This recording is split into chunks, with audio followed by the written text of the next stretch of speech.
Okay, this was a very smart chapter. The way it was organized, the way it was planned, and I will tell you what I mean in a minute. But can I just say, in the beginning, when the zombies are overrunning the building, and we get this cool aerial view of the zombie and he's jumping, and it just gives us a better idea of what exactly is going on in the outside and what everything looks like.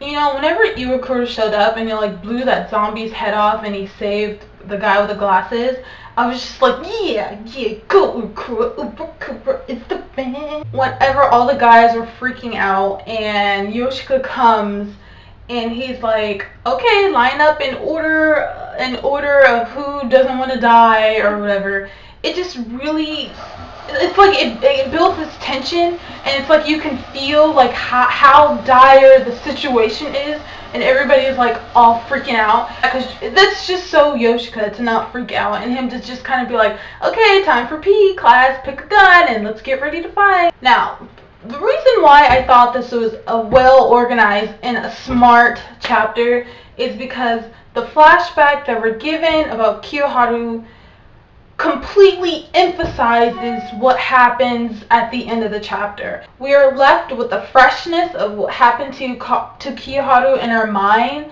So when Kiyoharu got Maeda and covered his ears from the frog scream and kept his eardrums from being blown out, it was like a double, oh wow, like that's awesome. Whether they could have had this flashback possibly earlier or later, where it wouldn't have like been as much as an impact, I felt like, on me as to what made this chapter great, because connecting that flashback and that moment with Kiyoharu helping Maeda shoot the Zombie King, it just made it very impactful, and it just made sense, and it just made me go like, oh wow, that's freaking awesome. I just kind of thought about it, and I was like, can he really see 2 seconds into the future, or is it that his body is just now constantly aware of his surroundings, and he's way more perceptive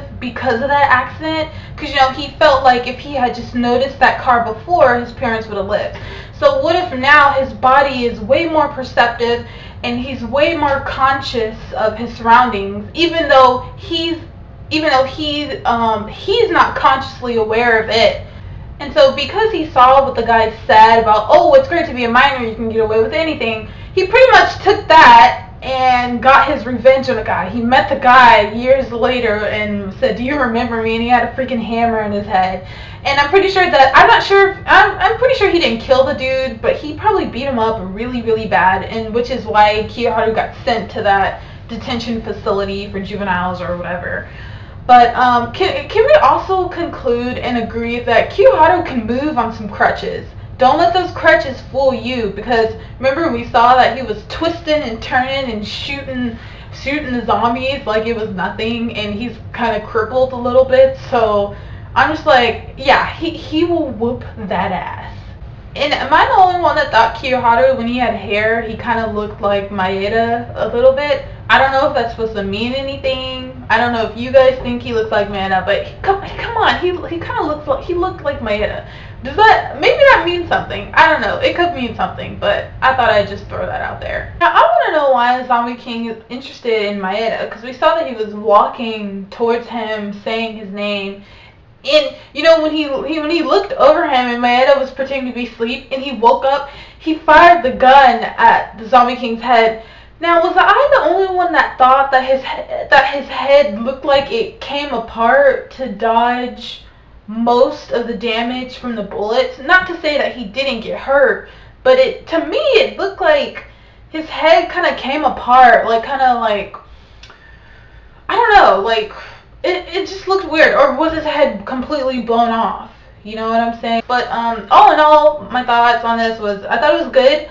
And I did like the background info on Kiyoharu. We see that he's not completely crazy he is a little bit, but I sympathize with him more because of what he went through, and I'm still kind of curious about his 2 seconds into the future power. Like, I don't really think he can. I just think he's just more aware that it feels like he can. He's just, I don't know. But yeah, that's all I have. Like and subscribe, and I will see you guys later. Bye.